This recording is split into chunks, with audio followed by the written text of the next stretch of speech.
Houston, it's rodeo time. Your local Tacova store is the place to go for the finest handmade cowboy boots, jeans, belts, cowboy hats, and apparel for men and women.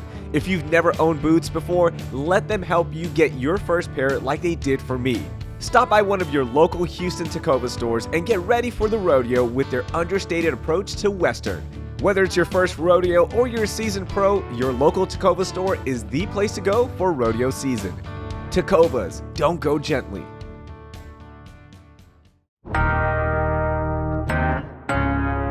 As we reach the end of Black History Month, there's no better time to revisit a poignant conversation about the first free black town in Houston that our producer Carlignon Jones had with Debra Blacklock-Sloan, who's a historical researcher for the Yates Museum, and Gladys House, who's a native Freedman Town resident. It's Thursday, February 22nd. I'm Rahil Ramzan-Ali, and here's what Houston's talking about. Gladys and Debra, welcome to CityCast Houston. Thank you. Thank you. Can you tell me how both of you are connected to Freedman's Town? I'll let Gladys go first. Well, I was conceived and born and still live in Freedman Town today. Oh, wow. I'm the fifth generation of the founders of Freedman Town. My family was the Felders. So it's been a generational thing. That's beautiful. Okay, and what about you, Debra?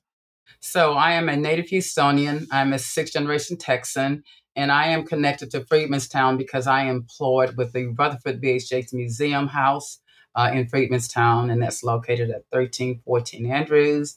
And that organization is dedicated to promoting and preserving and educating people about the history of Freedman's Town. And so for people who have never heard of Freedman's Town, can you tell us where it is? Freedman's Town, today it's west of downtown Houston. Mm-hmm.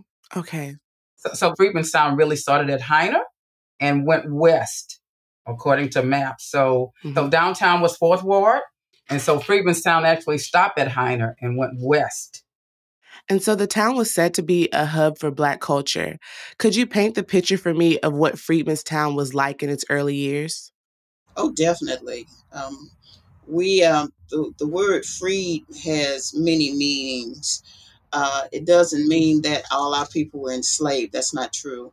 But we were independent. Okay. You've heard of Independent Heights, but Freedman's Town was, you didn't have to go outside of Freedman's Town to shop, socialize, or anything like that. Mm-hmm. We owned all of our businesses, and therefore we were free of any outside influence or dependence on Caucasian society, which has stolen everything from our ancestors anyway. So it was just packed with people and businesses at every turn. Homeowners, renters, you name, social clubs, just a whole lot of entertainment in Freedman's Town. We also had our own professional athletic stadium known as West End Park. Well, that was our stadium. Wow. Okay, well, Satchel Paige and a whole lot of so-called Negro greats in the sport of baseball performed and participated. And then I heard that the homes were different also. Like, could you describe the homes that people lived in at the time? The housing was just awesome. We had beautiful housing in our community. It was a heartbreaker to see some of the mansions demolished over the decades, and from mansions to just the small single-family homes or what have you. And we continue to fight to this day for the row houses in the 1500 block of Victor Street. There are 10 houses, but the housing was just very impressive because they were built by our architects, engineers, and so forth. Oh, wow. That's so cool. So in reading about Freedman's Town, I learned that it also had the first Black school in Texas. Debra, in your research, could you tell me what you know about this school and how it was established? So the Gregory School was the first facility built for Black children in Houston. it came out of the Freedmen School. So after emancipation, 3 churches in Houston were used as schools. Antioch, Zion, and Trinity. Methodists were used as schools for those early emancipated persons of African descent. And later, we had some Black prominent residents who got with white city fathers and said, hey, we need a bigger building, because obviously everybody, once emancipated, wanted to learn how to read. Mm-hmm. So they built the Gregory School, which was at Louisiana and Jefferson. And then around the 1900s, 1903, it was moved to Victor Street, where it is now.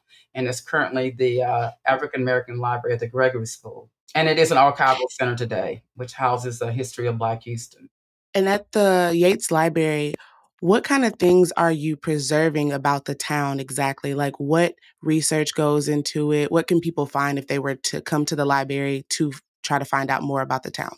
The Yates is actually a museum house. Mm-hmm. It once belonged to Rutherford B.H. Yates, who was the son of Jack Yates. And so you will find artifacts. We have archaeology where the archaeologists who work for the museum, Mm-hmm. the museum owns 6 properties, and they've done archaeology on all of them. So the artifacts you see in the house come from those properties of the people who live there. Mm-hmm. Also, you will see photos as well. You'll see an exhibit from Prairie View, the Prairie View Architects, where they did 3 blocks of Freedman Town to show what was there and what's not there now. We have a Black invention room for children, but basically we are housing everything Freedman Town of the people who lived in the houses that the museum owns, as well as the artifacts that the archaeologists have found. Mm-hmm. And again, we have books on Freedman Town as well. So when people come to visit the museum, we have a lot to show them, and we are the authentic, and Gladys will attest to this, we are the authentic history preservers of Freedman Town. Gladys, why do you think so many people don't know about Freedman's Town? That's intentional, because I sometimes refer to Debra Sloan as Dr. Sloan, because she's done such an excellent job, an impressive job of research and preservation on her own, aside from the Yates Printing Museum. But the media makes sure that we are miseducated. And as Deborah and I, when we came up, we didn't hear about our true history in the public school system. Okay? We were always taught the so-called history of the Caucasian. And that was just really unfortunate. And then you have only, 1 month out of the year to recognize our heritage. Of course, I do it every day, 24/7. But the system, it makes sure that we are not taught the truth. And the other thing, to piggyback on what Gladys said, Freedman Town has been known as a slum. And I want to counter that, because most of the Italians, they own some of the property, and it was rental property. So my point is that if you don't keep that property up and you let it deteriorate, yeah, it's going to look like a slum. But there were property owners in there who, as Gladys said, had owned beautiful houses in there that architected, when they did the 1984 National Register for Freedman's Town, there were 550 structures of significance. You know how many are left? Maybe 50. Wow. So Freedman's Town could have been promoted as one of the most unique communities in the country, like they do in South Carolina and Georgia and all the other places. But again, because no city fathers came forward to preserve what's left, so therefore people consider it a slum. It is not a slum. It is not. It was a beautiful community where people met and lived and worked together. The architecture was unique. The culture was unique. And so, again, I resent the fact when people call it a slum, when actually the people who own the rental properties could have kept it up, could have maintained it. And what happens is, once that property is deteriorating, they tear it down and build high-density housing. And then that forces people out of the community, because now the taxes have gone up. And the people who have been there from day one, they have to move because of high-density housing.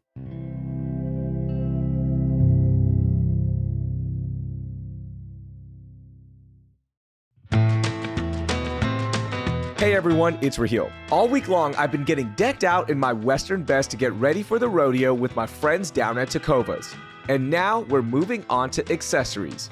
For all the ladies out there who want a bag that truly pops with Western flair, you have to check out the Sunny Mini Fringe Saddlebag.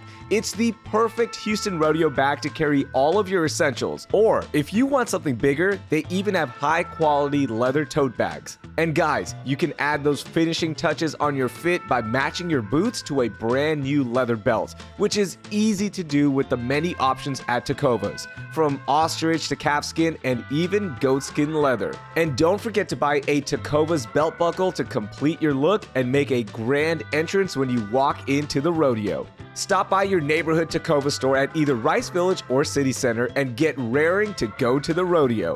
Tecovas, don't go gently. And you mentioned the properties. I'm wondering, like, whenever you were talking about mansions earlier, Gladys, who was living in these mansions? What were those businesses that they were owning? Our people. You have to dig into the research. Mm-hmm. So we were the ones with the money. Mm-hmm. We were the ones who owned the oil fields and we were the bankers. Wow. Okay? Mm-hmm. So therefore, that's why it was so important to integrate so that the Caucasian population could take our money. Mm-hmm. All right? So we were the ones who owned the mansions. See, we've been so miseducated. We think only folks who live in River Oaks or Memorial are the ones who own and lived, of course, in mansions. But that's not true.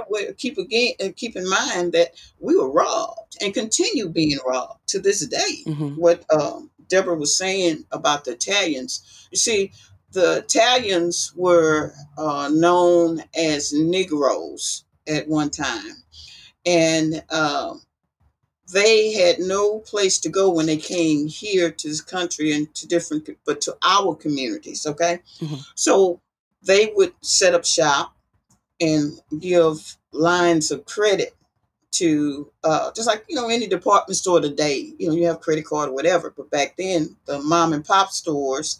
Although we had our own stores in Freedman Town, but with the influx of Caucasian Italians coming in, they would swindle the Black residents and customers out of their land by saying, "Oh, well, you should have paid off this line of credit in grocery store you haven't." And they said, "Well, wait a minute, it's way more than what it should have been." So therefore, this perpetual theft of our people by the Italians led to the great land grab, as it's been known, so that by the time when we had gotten the historic district designation back in 1984 on Freedman's Town, the Italians got together as a group, a collective group, and say, "Well, look, we're not going to sell our land to Negroes." It was a losing battle.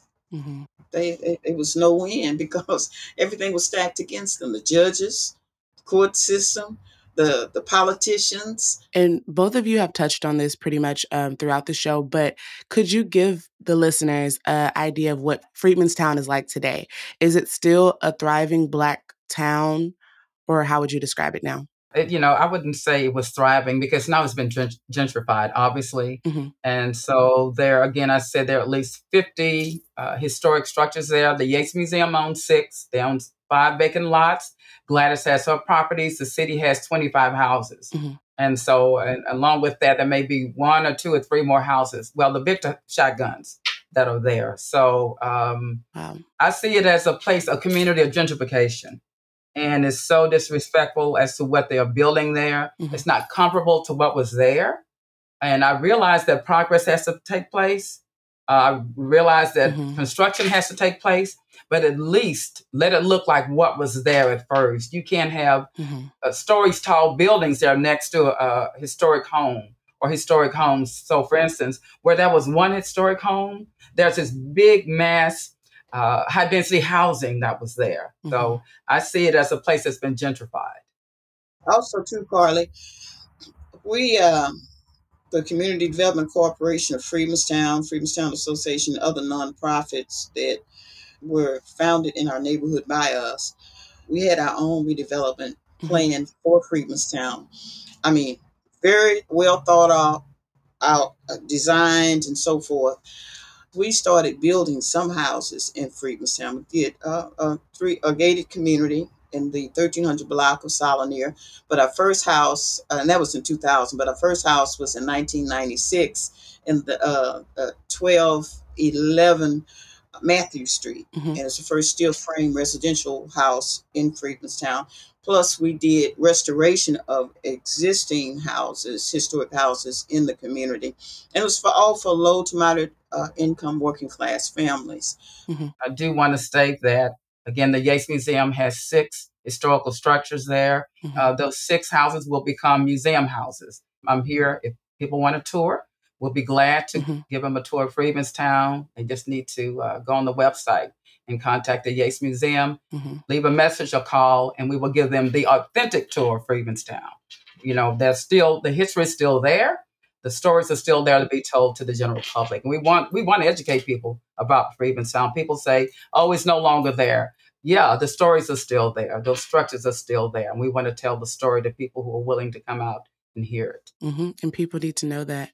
And as Gladys said earlier, we didn't learn this in our books. You know, we didn't learn our own local history. I didn't know Jack Yates was Black until I was an adult. So kids need to know their local history because it's important and it's relevant. I agree. Thank you, ladies, so much for being on CityCast Houston today. Thank you for having us, Carl. Thank you so much.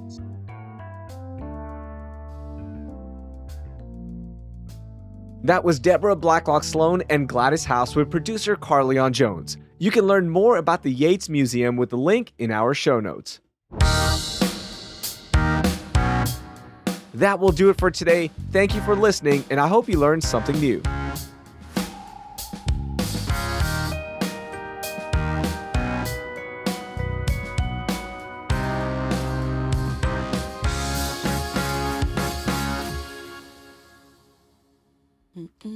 Alrighty.